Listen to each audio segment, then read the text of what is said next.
Let's move on to Chrysippus the Systematizer.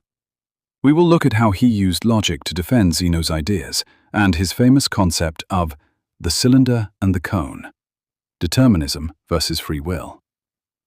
If Zeno was the prophet who had the vision, Chrysippus was the engineer who built the machine. Without Chrysippus, Stoicism likely would have been a historical footnote, eaten alive by the skeptical arguments of the Academy, Plato's successors.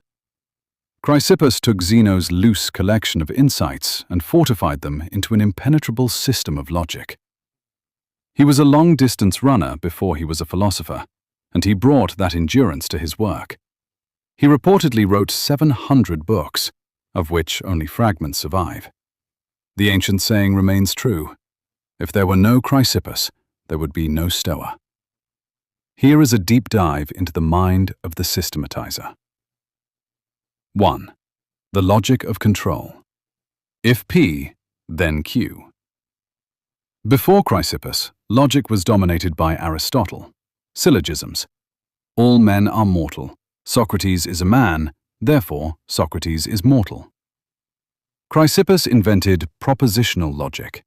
This is the logic of if-then statements. This sounds academic, but it is the foundation of how Stoics think, and strangely, it is the foundation of modern computer programming. The Stoic application.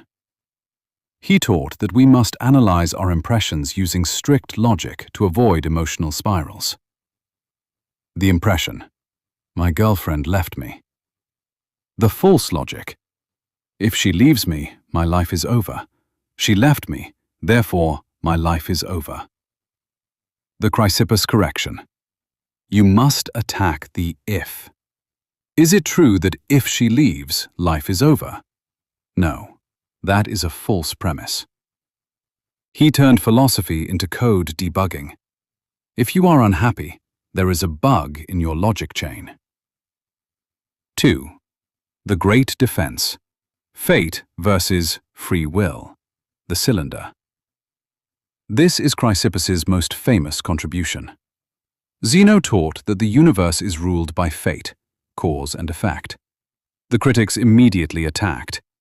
If everything is determined by fate, then I am not responsible for my actions. If I kill someone, fate made me do it. Chrysippus solved this with the analogy of the cylinder and the cone.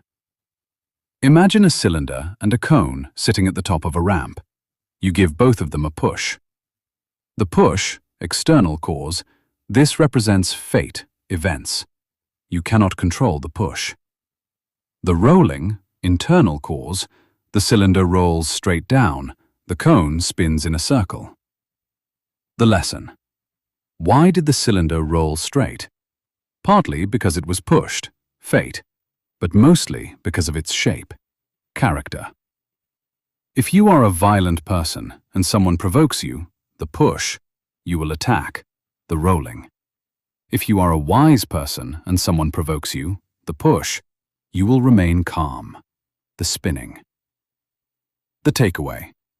You cannot stop the pushes of the world, but you are fully responsible for your shape. 3. Emotions are judgments. The cognitive theory.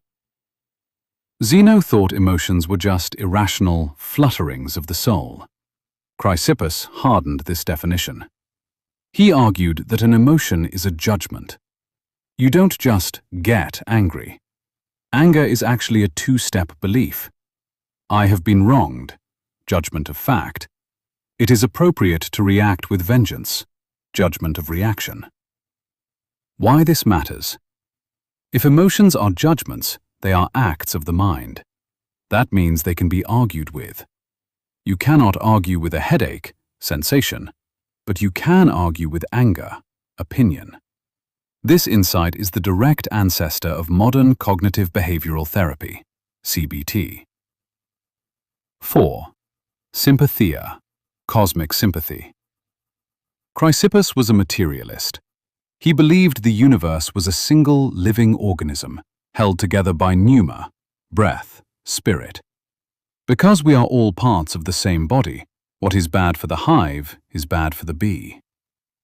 If you hurt your neighbor, you are actually hurting yourself, because you are severing your connection to the whole.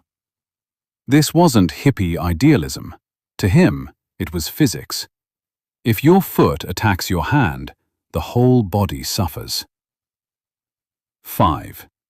His death, the ultimate Stoic exit. Chrysippus's death is legendary and captures the spirit of the philosophy perfectly. He didn't die in battle or by execution.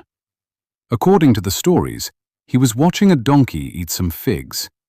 He found the sight so hilarious that he told his slave, "Now give the donkey a drink of wine to wash down the figs." He then laughed so hard at his own joke that he died, likely a seizure or heart attack. He died as he lived, finding joy in the absurd nature of the universe. Summary: the transition. Zeno gave us the soul of Stoicism. Virtue is the only good. Chrysippus gave us the brain of Stoicism. Logic, compatibilism, cognitive emotion. But a brain and a soul need a body. They need to be tested in the real world of politics, war, and money. That brings us to the Romans.